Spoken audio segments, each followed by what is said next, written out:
So picture this. After 15 years of saving up money from loose change, garage sales, and tax returns, your family finally has the funds to go on your dream vacation, a trip to Jamaica. You pack up your bags, make sure you aren't forgetting anything, and you and your folks leave for the plane. At the airport, you stop to get a bite to eat and enjoy a fresh bagel and some coffee. It's finally happening. Your trip to Jamaica is now your reality, and you couldn't be happier. It's time to board the plane, and you all get into your seats. Sitting next to each other, you know you'll soon be in paradise.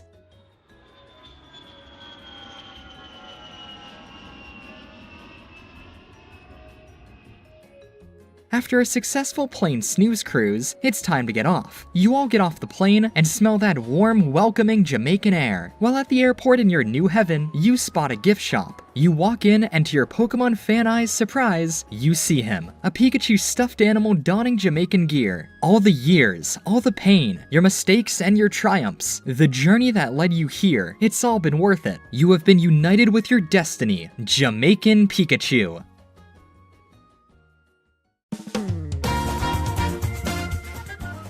Let me be the first to tell ya, there is a ton of Pokemon merchandise. You could seriously live off of Pokemon merch alone, easily. The sheer amount of Poke stuff out there trumps almost every other franchise multiple times over. This isn't surprising in the slightest. Pokemon is one of the most successful franchises out there. It's the highest grossing franchise of all time, after all. There is some incredible stuff you can find with the Pokemon branding, official or not, but few match this Rasta Pikachu plush. Pikachu and Pokemon in general have some of the weirdest unlicensed merchandise. The amount of fake Pokedolls made is probably greater than official ones, for example. Detective Pikachu? More like defective Pikachu. The scene for unofficial Pokemon merch is so big, in fact, there's even a subset of Pokemon collectors who collect these obscure Taiwan-made bootlegs, dubbed the Mirage Pokemon plushes, which are all unique and interesting despite being knockoffs. Give it up for Pink Squirtle or Pikablu. There is a black hole worth of bootleg Pokemon merchandise out there, but my personal favorite would be this Jamaican Pikachu plush. This fella has been improving the lives of all who have seen him since the Pokemon craze in the late 90s, being spotted not only in Jamaica but around the entire world for years, and yet for some reason I've never seen any in-depth videos about it. So today, let's fix that. Let's discuss quite possibly the most important piece of Pokemon merchandise of all time, the Jamaican Pikachu plush.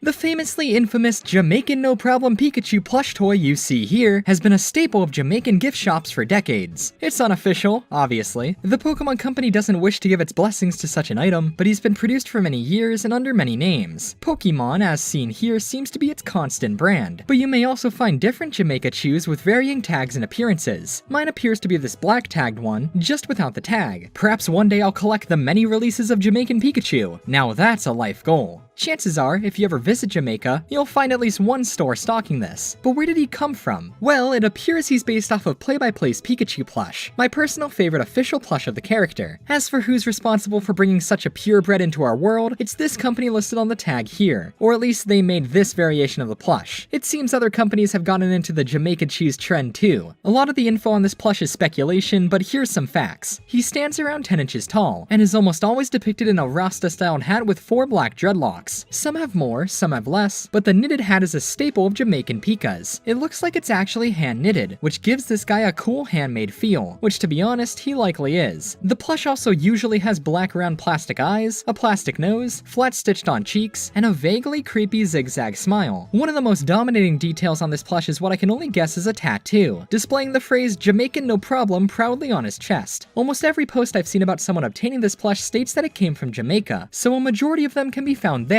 usually in gift shops, which makes sense. I imagine many families bought Jamaicachus as souvenirs, explaining why they're often at gift shops. Huh, imagine bringing one of these on the plane with you. The plush, being unlicensed, is rather cheap, but man, the amount of charm this guy has is off the charts. It's so weird. Why would anyone ever think to make a Pikachu plush centered around Jamaican stereotypes? That's a job usually reserved for bananas. Regardless, it seems Jamaican Pikachu is here to stay, forever lurking around Jamaican gift shops and boardwalks, and to be honest, I'm a fan of that. Here's a quick look at all of the known variants of this plush. This one here is not the only Pikachu plush with no problems. The one I own is this one, which came sporting a black Pokemon tag tag. Not sure if that's a clever joke or a way around copyright, probably both. Going off of the tag, I guess the official name of this plush is Jamaican Pokemon. There's also this white tag variant where the plush itself looks the same, only having a different tag. My guess is that these two are from different years, and the plush maker wanted to freshen things up. I think the black tag fits the plush a lot better though. Even if they share the same tag, a lot of these Pikachus do look different. It's likely these are indeed handmade. Some look very cute, some look creepy, and others are just happy to be here. Believe it or not, this design isn't the only Jamaican-themed Pikachu plush out there. This more modern-looking one clearly tried to capture the appeal of the original, but let's be honest, this is just a perfect example of how you can't top perfection. There are some variations of this modern Jamaicachu as well. There's also this Winnie the Pooh-looking boy, who instead has the Jamaican flag on his stomach. I suppose for him, a Jamaica problem. It should go without saying that this is one of my favorite Pikachu plushes. How could it not be? I'd buy this guy a sandwich. He looks like a great friend. No matter your faults, we all love you, Jamaican Pikachu.